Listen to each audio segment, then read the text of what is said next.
السلام علیکم ورحمۃ اللہ وبرکاتہ۔ میرے ناظرین و سامعین، آج میں آپ لوگوں کے سامنے اللہ تعالیٰ کے عطا کردہ جو فقر و فاقہ، غربت، تنگ دستی جو دی جاتی ہے، اس میں کیا مصلحتیں ہیں، اس کے سلسلے میں کچھ دیر عرض کرنا چاہتا ہوں۔ فقر و فاقہ، تنگ دستی، غربت میرے ناظرین ایک امتحان ہے، آزمائش ہے اللہ تعالیٰ کی، کیونکہ اکثر صاحب ثروت، صاحب مال، جاہ و منصب والے کو اپنے طور طریقے سے پھسلتے ہوئے دیکھا گیا ہے کہ وہ ایسی ایسی باتیں کرتے ہیں جس سے تکبر، گھمنڈ اور اللہ تعالیٰ کو ناپسند معلوم ہونے والی باتیں اور چیزیں نظر آتی ہیں اور جھلکتی ہیں۔ فقر و فاقہ سے گھبرائیں نہیں، اور تنگ دستی اور غربت سے گھبرائیں نہیں، یہ اللہ تعالیٰ کا آزمائش ہے، امتحان ہے۔ دور نے ایسے حالات بہت دیکھے ہیں، وَتُعِزُّ مَن تَشَاءُ وَتُذِلُّ مَن تَشَاءُ، اللہ ہی تعالیٰ کی ذات عزت دینے والی ہے اور اللہ ہی تعالیٰ کی ذات ذلت دینے والی ہے۔ میرے ناظرین اور سامعین، میں حدیث کے روشنی میں اور واقعات کے روشنی میں عرض کرنا چاہتا ہوں کہ غربا اور مساکین کے فضائل اور ان کے منصب اور ان کے مرتبے کیا ہیں، اور کل قیامت کے دن ان کو کس طریقے سے اٹھایا جائے گا۔ حدیث کا حوالہ سے سنیں، گھبرائے نہیں اس آزمائش سے، تنگ دستی سے، غربت سے۔ فقراء اور مساکین سنیں، سمجھیں۔ حدیث کے اندر ہے، حضرت عبداللہ ابن عمر رضی اللہ تعالی عنہما سے روایت ہے کہ نبی کریم صلی اللہ علیہ وسلم نے ارشاد فرمایا، قیامت کے دن جب تم جمع کھوگے تو اس وقت اعلان کیا جائے گا، اس امت کے فقراء اور مساکین کہاں ہیں، اور اعلان پر وہ کھڑے ہو جائیں گے اور ان سے پوچھا جائے گا کہ تم کیا اعمال کیے تھے۔ وہ کہیں گے کہ ہمارے رب، آپ نے ہمیں امتحان لیا اور ہم نے صبر کیا، آپ نے ہمارے لیے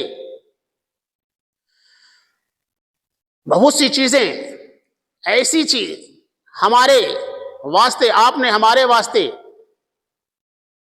جو چیزیں دی ہیں، یعنی مال، ہمارے علاوہ کے لوگوں کو جو آپ نے عطا کیا ہے، مال اور حکمانی جاہ و منصب دی، اللہ تعالیٰ فرمائے گا کہ تم سچ کہتے ہو۔ آپ صلی اللہ علیہ وسلم نے ارشاد فرمایا، چنانچہ وہ لوگ جنت میں عام لوگوں سے پہلے داخل ہو جائیں گے،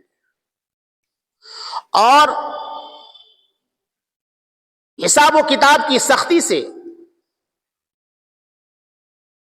ان لوگوں کے لیے وہ سختی رہ جائے گی جو حکمراں تھے، جاہ و منصب کے مالک تھے اور مال و اسباب کے مالک تھے۔ میرے ناظرین اور سامعین، وہ غربا اور مساکین کہیں گے، اے پروردگار عالم، آپ نے امتحان لیا، ہم نے صبر کیا، اور آپ نے غیروں کو مال اور حکمرانی دی، اور اللہ تعالی فرمائے گا کہ تم سچ کہتے ہو۔ آپ صلی اللہ علیہ وسلم نے ارشاد فرمایا، چنانچہ وہ لوگ جنت میں عام لوگوں سے پہلے داخل ہو جائیں گے، اور حساب و کتاب کی سختی سے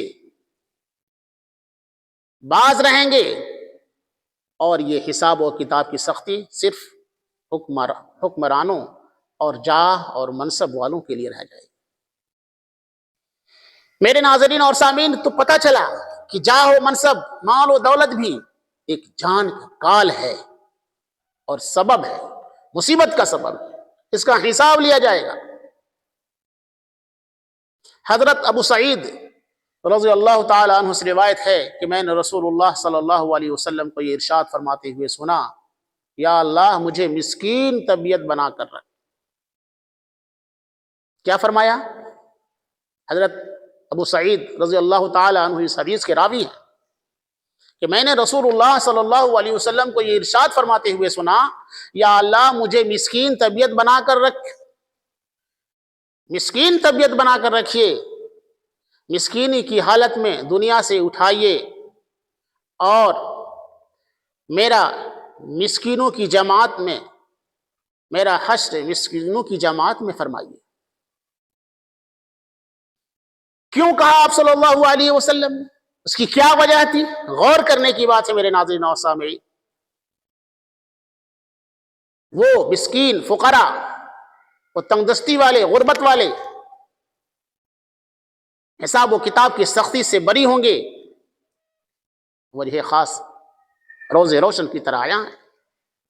دوسری جگہ فرمایا گیا، حضرت سعید ابن ابی سعید رحمۃ اللہ علیہ فرماتے ہیں کہ حضرت ابو سعید خدری رضی اللہ تعالی عنہ نے رسول اللہ صلی اللہ علیہ وسلم سے اپنی تنگ دستی اور ضرورت کا اظہار کیا۔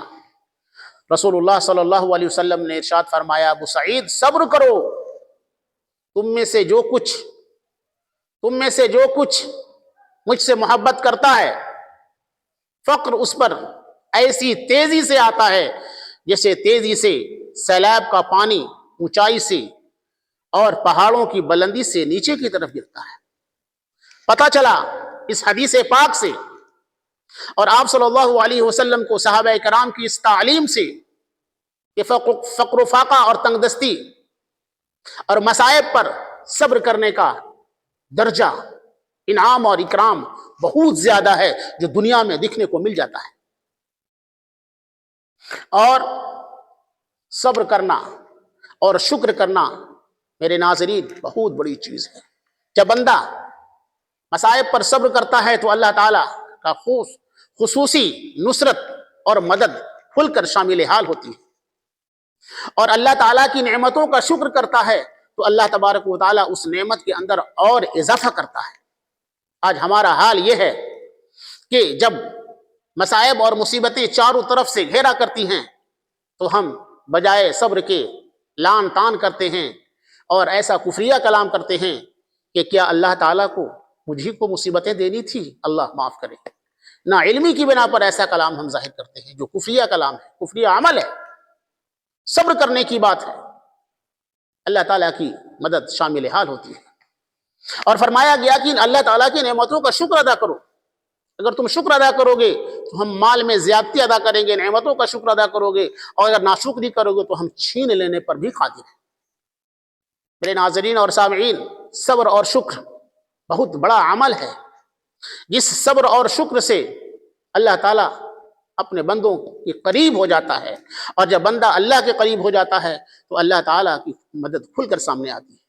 ایمان اور تقوی کا اعلیٰ پیمانہ اور تقاضا یہ ہے کہ انسان نعمتوں کا شکر ادا کرے اور مصائب پر صبر کیا کرے۔ جناب رسول اللہ صلی اللہ علیہ وسلم کی عملی زندگی تھی، چنانچہ جناب رسول اللہ صلی اللہ تعالی علیہ وسلم کو جب بھی مصائب چہار جانب سے گھیر لیا کرتے تھے، ہر ایسے باری بڑے سے بڑے مصائب میں بھی گھرنے کے بعد آپ صلی اللہ تعالی علیہ وسلم جو ہے صبر کیا کرتے تھے، اور فرمایا کرتے تھے الحمدللہ الذی علی کل حال۔ اس طریقے کی روایت کے اندر آتا ہے کہ اللہ تعالیٰ یہ تمام تعریفیں اللہ کی لیے ہیں ہر حال کے اندر۔ الحمدللہ الذی علی کل حال، جس حال میں ہوں اللہ کی تعریف بیان کرتے تھے اور صبر کیا کرتے تھے. جناب رسول اللہ صلی اللہ تعالی علیہ وسلم کی یہ عملی زندگی اور صحابہ کی تعلیم تھی. آپ صلی اللہ علیہ وسلم نے صحابہ کرام کو بارہا مصائب پہ گھرنے پر صبر کی تلقین کیا اور کرنے کی تعلیم دی، اور صحابہ نے عملی زندگی بھی اس طریقے کا گزارا ہے. اور جناب رسول اللہ صلی اللہ تعالی علیہ وسلم کو جب نعمتوں کا، جب خوشیاں پیش آیا کرتی تھی تو آپ صلی اللہ علیہ وسلم بھی شکر ادا کرتے تھے، اور شکر کے ساتھ ساتھ لوگوں کو بھی اس پر عمل کرنے کی تلقین کیا کرتے تھے. تو میرے محترم ناظرین، آج ہم جب مصائب میں گھر جاتے ہیں تو طرح طرح کی باتیں کرنا شروع کر دیتے ہیں. میرے ناظرین، مصائب، تنگدستی، غربت، فقر و فاقہ، یہ اللہ تعالیٰ کی آزمائش اور امتحان ہے. میرے ناظرین اور سامعین، اس پر صبر کرنی چاہیے اور اللہ تعالیٰ کی نعمتوں کا شکر ادا کرنی چاہیے. یہ ایک ایسا زیور ہے جو دنیا اور آخرت دونوں میں 4 چاند لگا دیتا ہے، دنیاوی زندگی کے اندر بھی اور اخروی زندگی کے اندر بھی. اللہ پاک ہم تمام لوگوں کو مصائب پر صبر کرنے اور اللہ کی نعمتوں پر شکر کرنے کی توفیق نصیب فرمائے.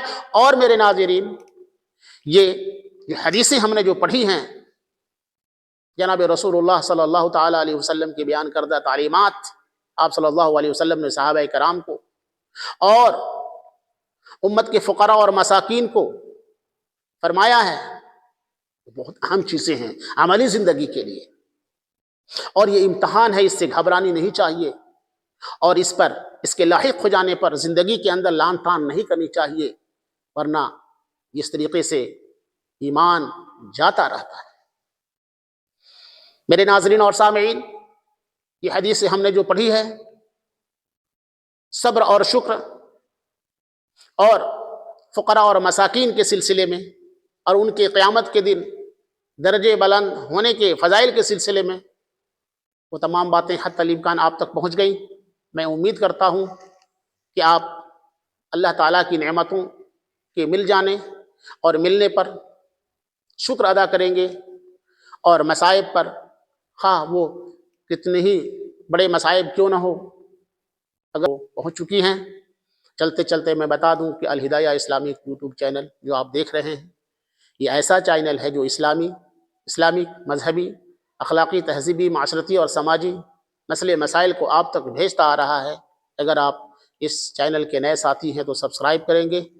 اب مجھے دیجیے اجازت، اور اسے اپنے ساتھیوں تک بھی بھیجیں تاکہ ایسے عمل سے ان کی زندگی بھی آراستہ اور پیراستہ ہو، اور ہمارے ساتھ ساتھ آپ بھی ثواب کے برابر کے مستحق ہوں. اب مجھے دیجیے اجازت. السلام علیکم ورحمۃ اللہ وبرکاتہ.